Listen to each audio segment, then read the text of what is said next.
Olá, tudo bem? Aqui é o Luiz e o vídeo de hoje, que faz parte da minha série de Front-End Web para iniciantes, nós vamos falar sobre o que é front-end. Então, se você está começando agora no mundo da programação web e você ainda não entendeu direito front-end, back-end, full stack, essas coisas, esse vídeo aqui é para você.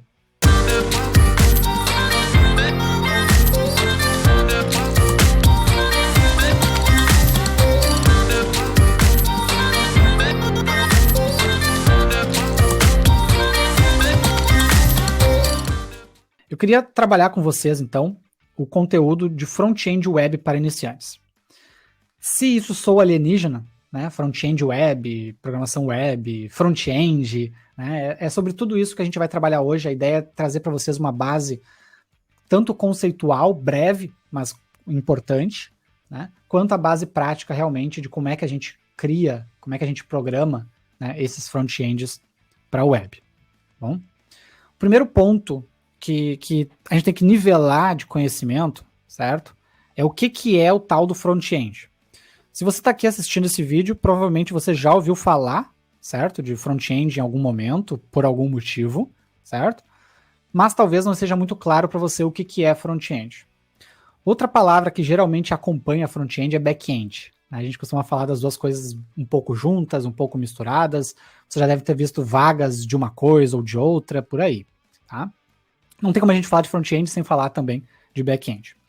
Front-end, né, seria o que é o front, né? A parte que está na frente, certo? A parte visível de uma aplicação, de um sistema.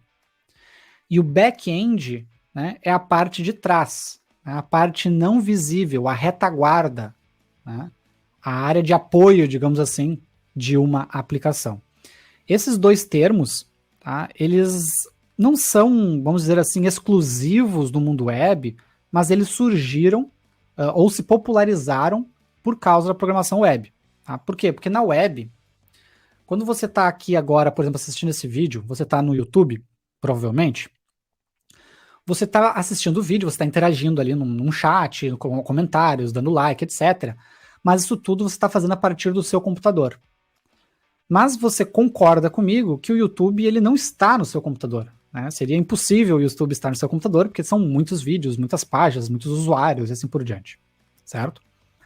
Então, o que está no seu computador, o que você está interagindo, é o que a gente chama de front-end. É a camada da aplicação que o usuário enxerga, que o usuário interage. No caso de uma aplicação web, né, um front-end web, a gente está falando de uma página de internet, né, que você acessa por um navegador de internet ou um browser, como queiram chamar, certo?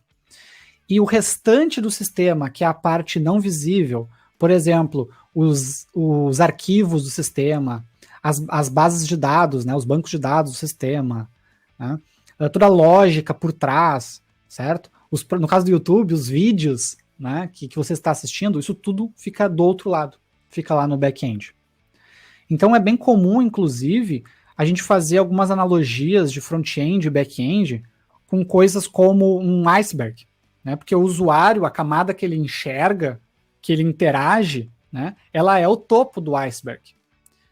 Na imensa maioria dos casos, né, o back-end é aquela parte maior, submersa, né, que é tão importante quanto, mas que a gente não vê.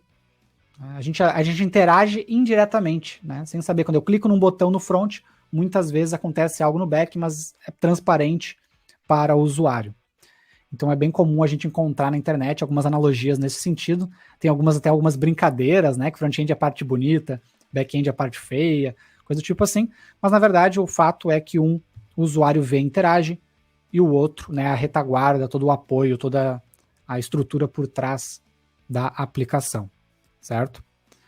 Então uma forma da gente diferenciar é isso. Se o usuário ele vê e ele interage, aquilo ali é o front-end. Todo o resto a gente chama de back-end. E quando eu falo de front-end, eu posso estar falando de front-end web, que são as páginas, os sites. Eu posso estar falando de front-end mobile, que são os aplicativos. Né? Se a gente pegar um aplicativo de banco, o sistema do banco ele não está ali no seu celular, no seu smartphone, certo? O que está ali é apenas o front-end. né? Todo o sistema mesmo, todos os dados do banco, as transações, saldo, boletos, etc., né? Isso tudo está lá no back-end, está lá num outro servidor, né? Aqui na imagem até fala de server, né? Está lá num outro servidor, em algum outro lugar, e essa comunicação se dá através da internet. Posso ter front-end desktop também, né? Posso ter uma aplicação desktop, e aí ela se comunica com o back-end em outro lugar. Então essa divisão front-end e back-end é algo aí bem antigo, se não me engano, dos anos 60, né, que foi quando começou a se distribuir, né, em duas camadas físicas dos sistemas, e depois foi se evoluindo com o passar do tempo. Se não me engano, é dos anos 60, isso ainda. Tá? Os sistemas começaram a crescer, né, ficar mais corpulentos, e começou a se precisar dividir mais isso. Tá bom? Talvez vocês ouçam falar em algum lugar também sobre programação full stack, né, que não é nem front nem back, é os dois ao mesmo tempo. Essa é uma outra modalidade, vamos chamar assim. Né? Na verdade, o programador full stack, eu tenho até vídeos aqui no canal, se vocês se interessarem pelo assunto, é o programador que consegue trabalhar nessas frentes todas, né? Ele consegue criar as telas, ele consegue criar a programação por trás delas, criar parte de banco de dados, ele consegue manter o sistema funcionando, esse tipo de coisa. É alguém que estudou todas as skills, tá? Hoje a gente vai focar aqui, nesse vídeo, na parte de front-end mesmo, né? Que é a camada ali que o usuário interage, que o usuário vê, e é uma camada aí onipresente nas aplicações web.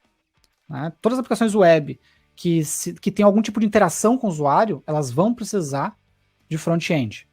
E uma coisa bacana é que o que eu vou mostrar aqui para vocês hoje, ela é útil para qualquer front-end web, independente da linguagem que vocês forem escolher para criar o back-end de vocês, certo?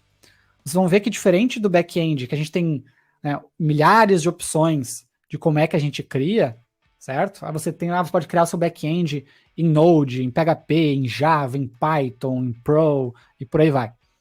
Front-end, existe uma tríade que, por mais que você tenha diferentes maneiras de usar essa tríade, você não tem como fugir dela, né? Que é o HTML, CSS, JavaScript. Nós vamos falar disso bastante na noite aqui de hoje. Tá? Então, uma coisa que é legal é que, por mais que você talvez não goste ou não tenha muito apreço, né, pelo front-end, né, eu sempre brinco com o pessoal que eu sou um programador full stack, eu consigo programar todas as camadas, mas se eu tivesse que escolher, eu faria só back-end pro resto da vida.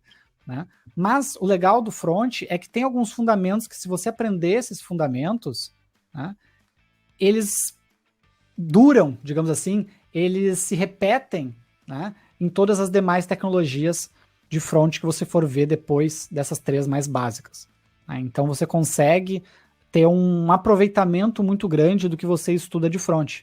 Então tem coisas que eu estudei de front-end, sei lá, na época da faculdade, 2006, né, que até hoje, né, se usa, ou até hoje é a base para coisas mais modernas que tem hoje, mas ainda é a mesma base que eu vi lá atrás. Então o front-end, não é que o front-end não evolua, mas é que existe uma padronização maior, né, de tecnologias para front, diferente do que a gente tem no back, que é aí uma floresta de bibliotecas e tecnologias e linguagens. É uma coisa bem diferente, tá bom?